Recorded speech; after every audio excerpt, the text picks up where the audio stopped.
Hi everyone. A very good afternoon to all of you who are present here. I'm Nitisha Jain, Assistant Manager of TaxBuddy.com, and my area of expertise is income tax. So we are done with ITR filing, and the government did not extend the date. 31st July was the last date of filing your income tax return. Now, after that, what you need to do, what are the after ITR filing process?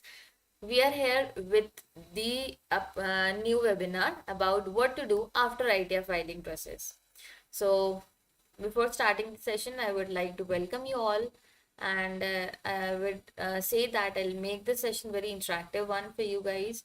If you have any queries during the session, you can just post down in the chat box, and I'll answer all of the queries at the end of the session. So, without any further delay, let's dive into our today's agenda. We are going to first of all discuss about the introduction part, then what are the various steps which are to be taken after the filing of income tax return so that you will not get any kind of notice or anything. Then this will be followed up by Q&A session. Coming on to the introduction part. So, the submission of ITR online is not only the last step in the filing of the income tax return.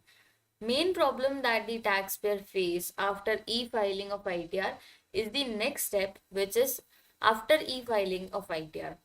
For example, the taxpayers are required to verify their income tax return after e-filing of ITR, and failing to do so may it will that your e-file ITR will become invalid, or ignorance of other things may either lead to an additional tax demand or loss of the tax refunds.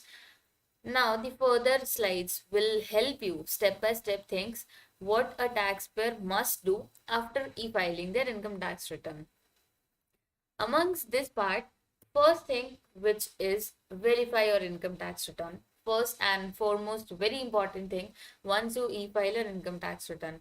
And now the government has also gave one new amendment, gave one new notice about e-verification part that we will also discuss, and that is effective from 1st of August 2022.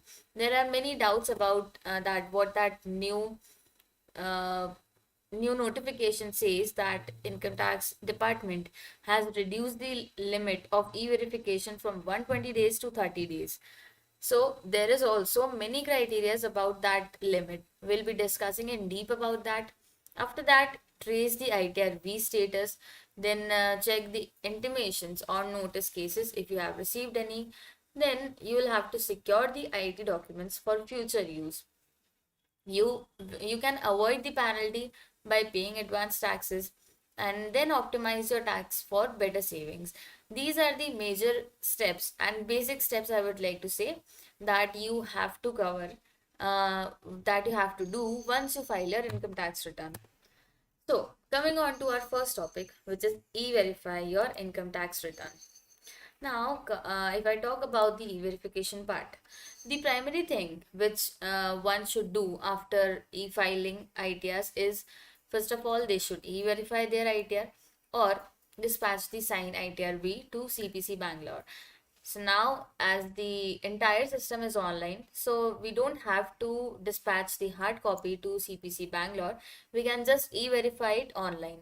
There are many options of online e-verification also. We'll be discussing all of them. After e-filing of ITR, it can be verified through, in the cases where verification method is being chosen by the taxpayer, where he must verify through physically signing and posting the ITR-V. Then in such case, they must continuously track the receipts of ITR-V at CPC Bangalore. So as I said, this method is not at all used by now any of the individuals. Most of them are now e-verifying it through, first option is Aadhaar Otp. After e-filing of ITR, it can be verified through Aadhaar Otp, but firstly, the Aadhaar card has to be linked with the PAN card. Then the following steps has to be done. First thing is that ITR has to be uploaded on the official e-filing website of Income Tax Department. Secondly, After uploading the ITR on website of IT department, to verify the ITR, the following things will appear. First option you will see on your screen will be that I have already have an EVC to e-verify my return. Then second option will which you will see will be that I do not have an EVC and would like to generate EVC to e-verify my return. Third would be I would like to generate Aadhaar Otp to e-verify your return. Fourth one which you will see is I would like to send ITR-V or would like to e-verify it later. In order to verify the ITR through Aadhaar Otp, the third option has to be selected. The mobile number which is registered with Aadhaar will get an OTP which will be valid for 10 minutes.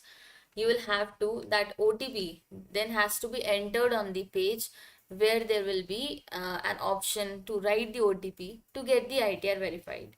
Click submit. You will get the message that return successfully e-verified. You can download the acknowledgement. You will also receive the acknowledgement on your registered email ID. So this is the process of e-verifying it through your Aadhaar OTP. For that, the very mandatory thing is that your Aadhaar should be linked with your PAN. If that is not linked, then you are not going to get any kind of OTP on your mobile phone. If you just get the OTP, enter that OTP and your e-verification is done. Now the new amendment which came is that e-verification or ITR-V post should be done within 120 days from the date of e-filing. This was the usual time limit which was provided by the income tax department to all of the taxpayers once they file their income tax return. Say for example, you file your income tax return on 31st July and then you are having 120 days of period of time. Now, they issued one new notice on 1st August and said that e-verification or ITR-V post should be done within 30 days from the date of e-filing. If you forgot to e-verify your ITR, then income tax department will consider your return as invalid and as if you have not filed your income tax return. If you are supposed to receive any kind of notice, they will not give you any notice. You will be receiving any notices. You may receive any kind of notice. If you were supposed to receive the refund amount, then you will not receive your refund amount since your return was not e-verified. So if the return is not e-verified, then income tax department by default assumes that the return has not been filed. So they will consider it as invalid. Now I'll explain you this by one example. What this new notice says. Suppose, suppose 31st July was when 31st July was the time when you filed your income tax return. Okay.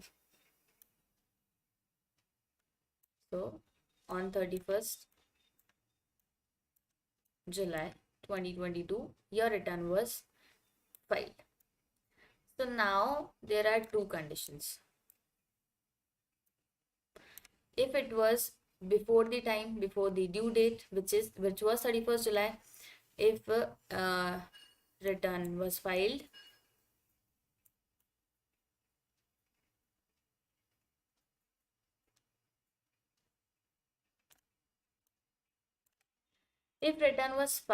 before 31st July, then your time limit to e-verify your return remains 120 days. Yes, this is what the notification says, that if you have e-filed your income tax return before the due date, then you can e-verify your return within the period of 120 days. But if your return has not been filed till 31st of July and you are filing it after 1st August, your return has not been filed. Then if you are filing it after 1st of August, then your e-verification time limit has been reduced to 30 days.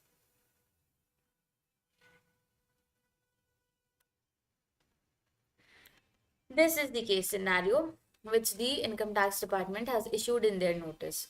So if you are filing a return after paying the late fees or anything, Then in that scenario, after 1st of August, if your return has been filed, then your time limit for e-verification has also been reduced, and that has been reduced to 30 days. You are not going to get 120 days. But whosoever has filed their income tax return up to 31st July, they will be getting 120 days of time. Still, they are having 120 days of time to e-verify their ITR. This is what the new update. This was the new notification which was issued by Income Tax Department about the e-verification part. I hope this is clear to you guys.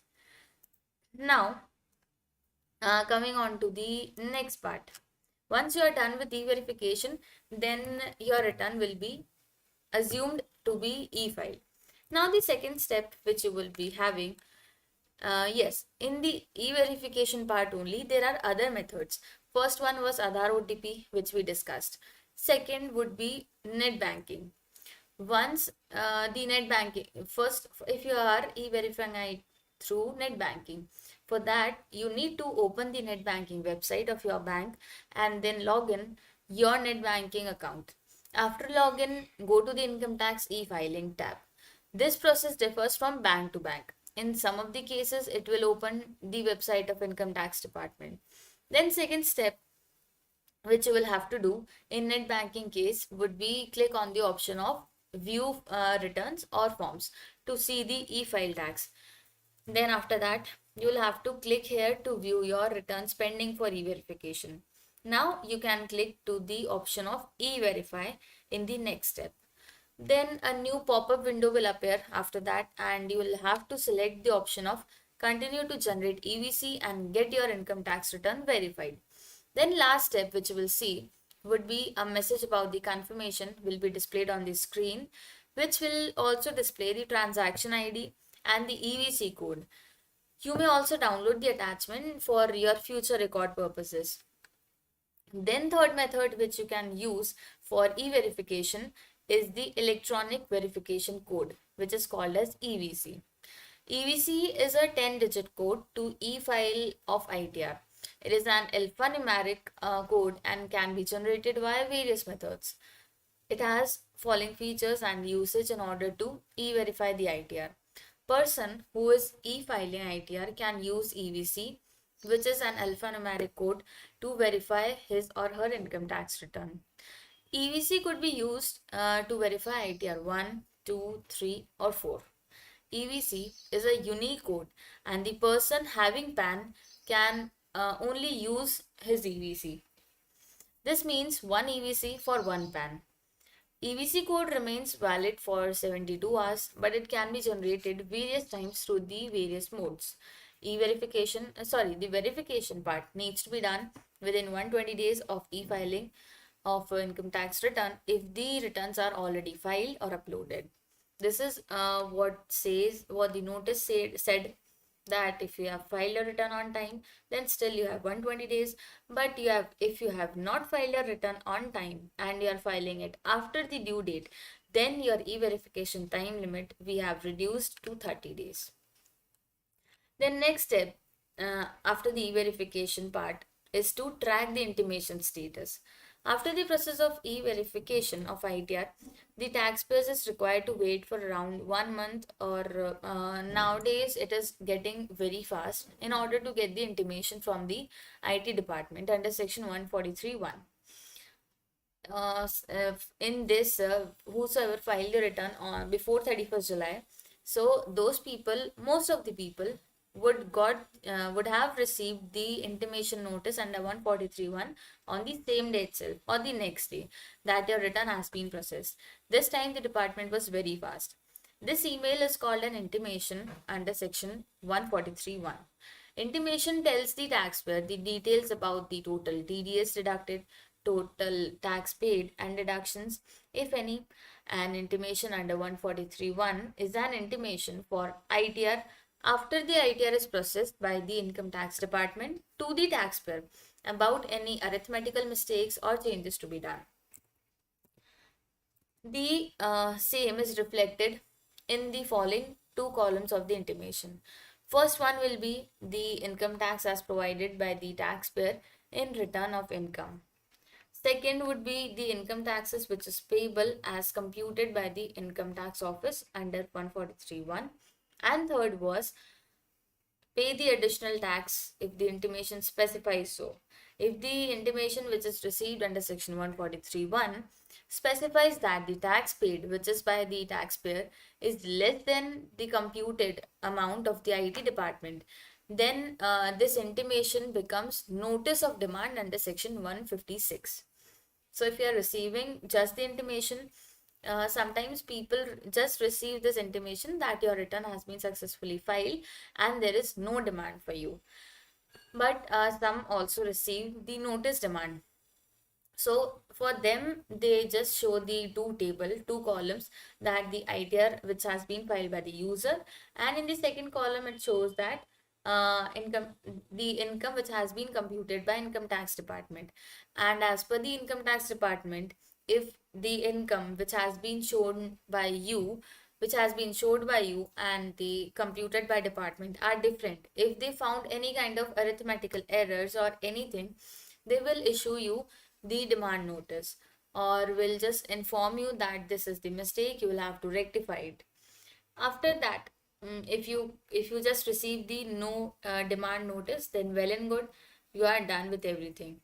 And if you were supposed to receive the refund amount, so in case if you were supposed to receive the refund amount, then in that situation, in case the income tax paid is more than what is computed by the income tax department, then the taxpayer is, however, entitled to the tax refund. From this year onwards, the return would be directly deposited in the bank account, which is mentioned in the income tax return online portal. Whatever the bank account which I have mentioned, and at the time of filing the income tax return, you would have selected that bank account. In that bank account particularly, you will receive your refund amount. You will be receiving your refund amount only if the return has been filed on time. If the return has not been filed on time, then don't expect the refund amount also.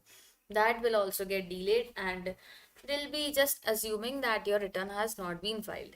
Or even if you have filed the return on time, but if you have not e-verified it, then also it will be assumed as return not filed, and you are not going to get the refund amount. So make sure that after filing your income tax return, your things are not yet over. You will have to e-verify it also. So just after the webinar, you can check that your return was e-verified also. And then if it is e-verified, if you have received the 143(1) intimation, then you can assume that everything has been done perfectly and completely. After this, once you can track the income tax refund status on your dashboard page only. After re-verification part, you will see that refund has been issued by income tax department or it is still in process. It will be shown over there. Then the next step which you can do is secure the IT documents for future use. And you can avoid the penalty by paying the advance taxes. So if you have if you are tax payable for next year, which is now financial year 21-22 has ended, we are into financial year 22-23. So from next year onwards, we'll be filing return of financial year 22-23. If you have any tax payable of more than rupees 10,000, then you can just pay the advance taxes on time, on due dates, and avoid the penalty by paying the advance taxes at the end moment. And for this year, you can optimize your taxes for better savings. Like still the financial year is going on, and you can do lots of investment. You can just split your income into various parts, 20-30%, then 40-60%, remaining 20-30% as per your income, whatever income you are earning. According to the income which is earned by you, you can split your income into various part. That okay, 20-30% I'm going to spend the amount into my investment part, then 40-50% I'll be using it for my personal purpose, then remaining 30 to 40% I'll be using it for the saving, for the future saving purpose. Likewise, you can just plan your investments, you can plan your income and allocate it to the very well thing. Like this way only you'll be able to reduce the taxes to a great extent, and you will be saving it for future. Your tax liability will reduce, your savings will get increased if you are planning your future with better options, better understandings with of finances and everything.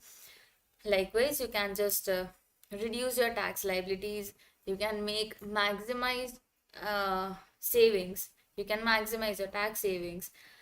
These were all the things which we were supposed to discuss in this webinar.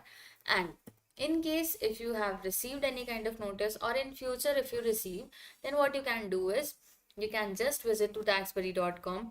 There are tax experts. They'll be just handling your notice cases with very deliberate, and they'll be helping you out entirely. You can just visit to this site, you can just download the app from Play Store, and you can just take the help of CAs over there. This was all about the today's webinar, that what you need to do after e-file, after you are done with the filing of income tax return. Mandatory thing is that you should e-verify your return, so that you'll be getting the next things, like if you were supposed to get the refund amount, then you'll be receiving the refund amount. Likewise, these all things will come into picture. So yes, if you have any questions, I'm happy to answer this.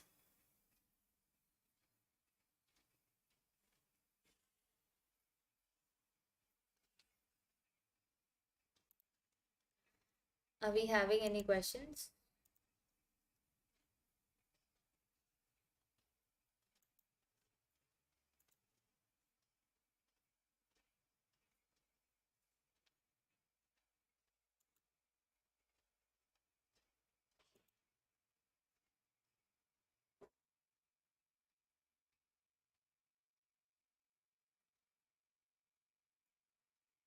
I think there are no questions. um, we are good to wind up the session. Thank you all. Have a happy weekend. See you in the next webinar with new topic. Bye bye.